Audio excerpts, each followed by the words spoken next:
thématiques sur des grands sujets de vulgarisation scientifique, et on s'est dit finalement, est-ce qu'on est vraiment up-to-date, si je peux me permettre cette expression franglaise, est-ce qu'on parle des temps dans lesquels nous vivons, et on s'est dit, il faudrait parler du numérique et peut-être consacrer une parution, c'est Dossiers de la recherche, à l'exploration des mondes numériques.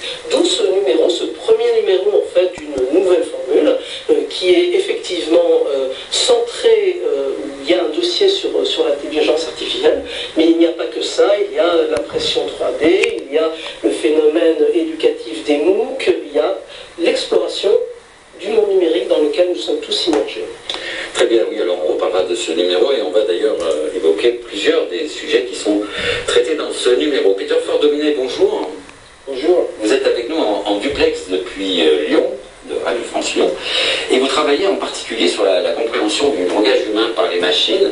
Alors d'une façon peut-être plus générale pour l'instant, comment jugez-vous les progrès récents de l'intelligence? Et ça, c'est par rapport à ce qu'on appelle l'embodiment, le fait que l'intelligence humaine est liée à le fait qu'on est des animaux hautement sociaux. Non, on ne peut pas tout gagner, hein, non. Ah, ça serait trop beau, non. Les paris sont moins élevés qu'il y a 30 ans. Il y a 30 ans, c'était 100 000 francs, 100 000 francs de centimes, 200 000 francs. Maintenant, c'est 5 euros, 10 euros. Mais il y a plus, ça n'a plus rien à voir avec avant. Vous êtes coquelin? Oui, bien sûr, bien sûr. Ouais, on en a 80. Vous en avez joué aujourd'hui?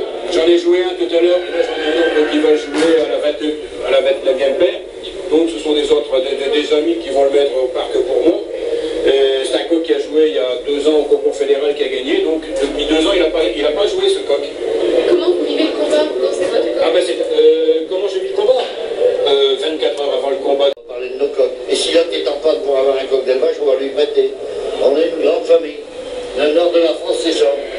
Voilà, c'est ça, c'est l'amitié surtout avant tout. C'est devenu un camarade. Ah ouais. On a eu un accident de voiture en prenant des coqs. Il a été tué. Ils sont copains. Ils étaient dans la voiture à mener des combats de coqs. Il y a un qui l'a rentré dedans. Son copain a été tué. Il avait 35 ans de jouer avec. C'était un arme, c'était un arme. C'est bien pour lui, mais que pour l'ensemble du monde des coqs. Il y avait un monde à l'enterrement.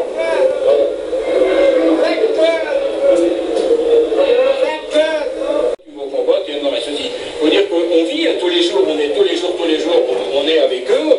Il y a des coqs où on s'attache plus particulièrement, vous avez des coqs qui sont d'une gentillesse extrême, bon, et on s'attache à ça. Pourtant, je peux vous garantir que bon, parfois, quand ils vous attrapent, machin, ils vous enlèvent de la chair, et regardez, tout ça, ce sont des traces de coups de bec, non, c'est très dur pour un coqueleur quand son coq est au combat. Et puis, quand son coq est dominé, on souffre. On souffre intensément. Et puis, ça vous travaille pendant des heures et des heures. Hein. Bon, et quand vous rentrez chez vous, il y a... on les soigne avec des médicaments. Par exemple, moi, j'en ai un qui a joué 2 fois. Là, il a été blessé au concours fédéral à la patte. Je suis en train de le soigner. Je lui fais des piqûres. Je le désinfecte. Je lui mets des